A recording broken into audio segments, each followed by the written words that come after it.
আমরা আল্লাহর কুরআন এবং সুন্নাহ অনুযায়ী ছাত্রছাত্রীদেরকে শিক্ষাদান করি। সেই জন্য আমাদেরকে এই বৈষম্যের শিকার, আমাদেরকে একমাত্র ইবতেদায়ী শিক্ষকতা করি বলে আমাদেরকে এই বৈষম্য করা হয়েছে। কেন আমরা কি এই দেশের নাগরিক না?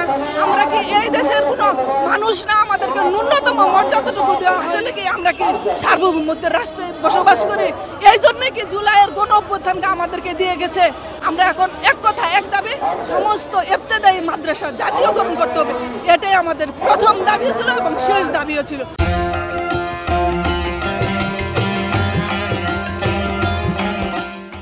আমরা এছাড়া এখান থেকে এক পাও লড়বো না, প্রয়োজনে আমাদের জীবন দেবো।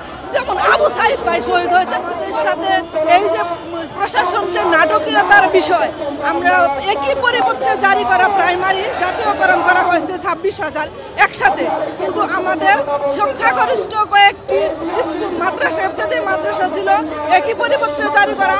আমাদের প্রতি তারা সদয় বিবেচনায় দেখেনি, আমাদেরকে জাতীয় করেনি। সেটা একটাই মাত্র কারণ, সেটা হচ্ছে আমরা ইবতেদায়ী মাদ্রাসার শিক্ষক বলে আমাদের প্রতি বৈষম্য করা হয়েছে।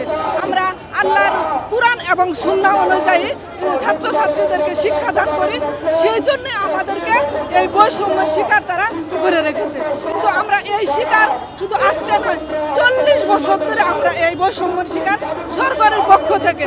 শুধু এই সরকার নয়, বিগত আওয়ামী লীগ, বিএনপি যত সরকারই আমাদের কাছে এসেছে, আমাদেরকে কথা দিয়েছে এবং আমাদের জীবন নিয়ে তারা সিনেমিনি খেলেছে। কিন্তু আমরা আর এই বৈষম্যের শিকার হব না। আমরা এই বৈষম্যের শিকার থেকে বেরিয়ে আসব। আমরা যদি বেরিয়ে না আসি, আজকে দেখেন আমাদের শিক্ষক বোনেরা যারা নাকি সারা বিশ্বের মাথার মুকুট, আজ শুধু এই বাংলাদেশে আমাদের এই স্বাধীন রাষ্ট্রে, একটা সার্বভৌমত্বের রাষ্ট্রে শিক্ষকের মর্যাদা নিয়ে প্রশাসন ছিনিমিনি খেলে। বাইরের রাষ্ট্রগুলোতে দেখেন তাদের শিক্ষকের মর্যাদা সবার উপরে। শুধু আমাদেরকে একমাত্র ইবতেদায়ী শিক্ষকতা করে বলে আমাদেরকে এই বৈষম্য করা হয়েছে। কেন আমরা কি এই দেশের নাগরিক না? আমরা কি এই দেশের কোনো মানুষ না? আমাদেরকে ন্যূনতম মর্যাদাটুকু দেওয়া হয়নি।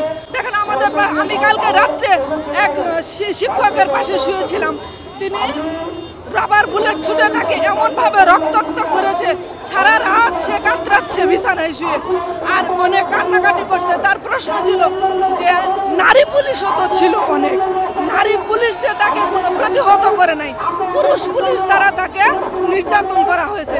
আসলে কি আমাদেরকে শিক্ষকের কোনো মর্যাদা দেওয়া হয়েছে? এখানে কোনো মর্যাদা দেওয়া হয়নি। আর আমরা তাদেরকে বললে তারা অনেকে পুলিশ বললো আমাদেরকে রাজকোষে টাকা নেই, কিন্তু আসলে কি তাই? বড় বড় আমরা দেখি অনেক ওভারব্রিজ রয়েছে, পাতালপুরি ব্রিজ রয়েছে, যেখানে কোনো সিএনজি উঠে না, কিন্তু তখন রাজকোষ ফাঁকা হয় না। আবার দেখেন একটা সরকারি কর্মকর্তা, উনি সেনাবাহিনী থেকে যখন বাইরে মিশনে যায়, সেখানেও থেকে কোটি টাকা হাতে নিয়ে আসে।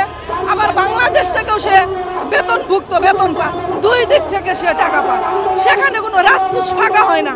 আবার দেখেন সরকার প্রাইমারির জন্যে গানের শিক্ষক নিয়োজিত করবে বলে সরকার প্রস্তাবনা রাখছে, কিন্তু কেন এত বৈষম্য? কেন গানের শিক্ষক বদলে আমাদের ইবতেদায়ীকে টাকা দিলে, বেতন দিলে তার কি সরকার কি কমে যাবে?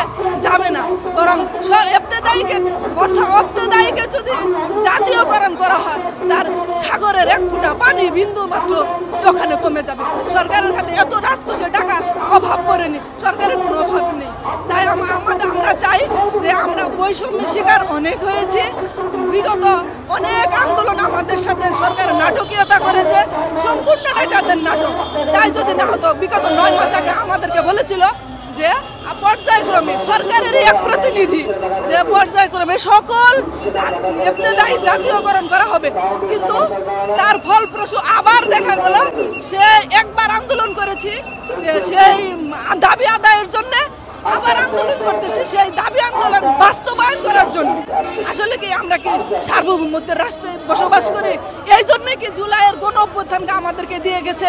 আমরা এখন এক কথা এক দাবি, সমস্ত ইবতেদায়ী মাদ্রাসা জাতীয়করণ করতে হবে। এটাই আমাদের প্রথম দাবি ছিল এবং শেষ দাবিও ছিল।